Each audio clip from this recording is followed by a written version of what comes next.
In 1993, my father was elected president of Nigeria.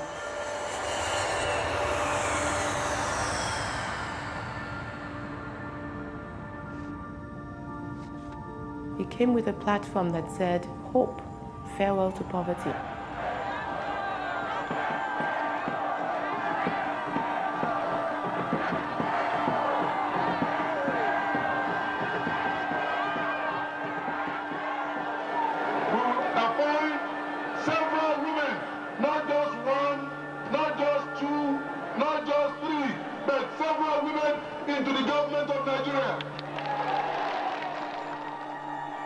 M.K.O. Abiola beat his opponent hands down everywhere.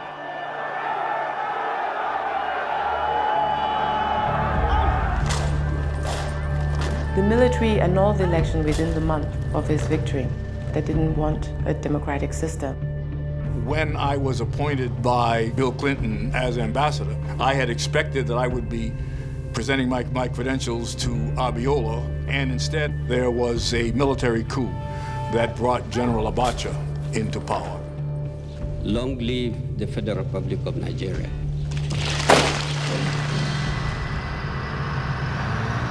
Compound was completely surrounded by police guards looking for my dad. His most recent action of declaring himself the President and Commander-in-Chief of the Armed Forces led to his arrest by the law enforcement agents. They put my father in jail in 1994, and that was when my mother became the leader of the pro-democracy movement. Mrs. Abiola, what do you think Britain, America could be doing? First and foremost, they should embargo the oil. Second, they should freeze the accounts of these military rulers and politicians. We depended very much on Nigeria for oil. There was a reluctance to rock the boat. My mother organized many protests against the military, including the oil workers' union strike. She told us that she's fanatically committed to the annulment of the June 12th election result, and that if needs be, if she has to pay the supreme price, she will defend that mandate. My mother's phone was tapped by the military. Every movement that she was making was being tracked.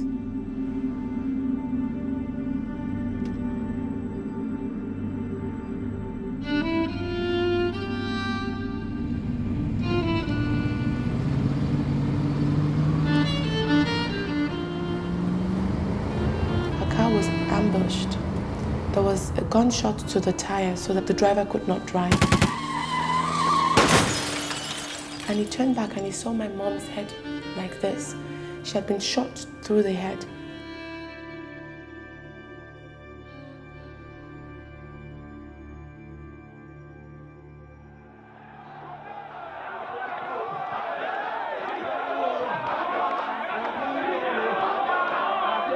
In my mind, I saw her making a journey to the ancestral place. And I heard her thinking, I don't need to stop. I don't need to turn around. Hafsat knows what to do. And so she was dancing. Kudirat had told us, if she dies in the process, Hafsat, I will step in my shoes. And she knows she will not disappoint her.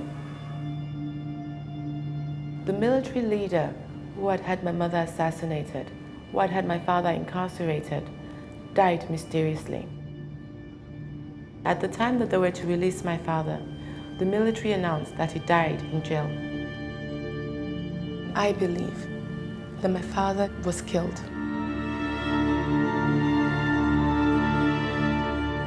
I returned to Nigeria in 1999, within days of the military's transfer to civilian rule.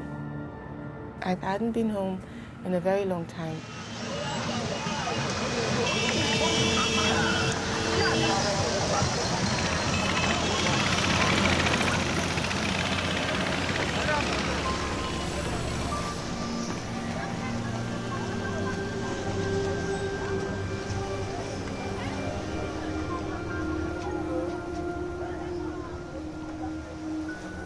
Aren't you worried that they turn you into a target for the Nigerian government? Aren't you worried about your safety?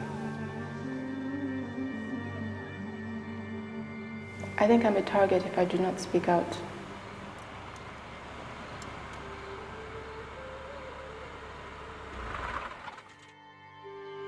I moved into my mother's bedroom. Nobody had lived there since she had been killed. A trial began into her assassination. Muhammad Abacha, the son of the military dictator, was charged with killing my mother. But the judge mysteriously said that the man had nothing to answer for and acquitted him. So he's free now. For the other two defendants, it was not going to be as easy for them to escape justice. So they kept stalling the case for many, many years, hoping that in time, people would forget the details of the crime that was committed. At that point, I lost all faith in the judicial process. It became clear to me that people were not only forgetting my mother, who was killed in the course of the struggle, they were just forgetting all the women who had played a key role in demanding freedom and an end to military rule. I looked around at the government that came into power following a long and bitter struggle for democracy. And I saw a government that was over 98% men. Their concerns predominate in legislation. One Nigerian woman dies every 10 minutes from complications in pregnancy and childbirth.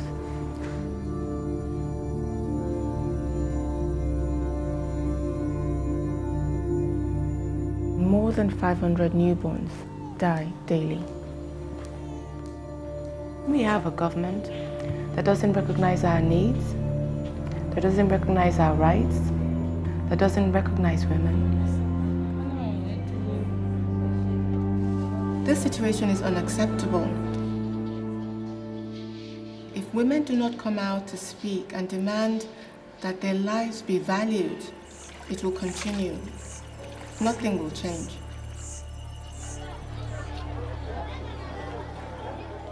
I wanted to empower the strongest voices for change as soon as possible. And so I created KIND, Confederate Initiative for Democracy. I think some of us women have a degree without even attending a school. That is their PhD. That is the pull her down syndrome.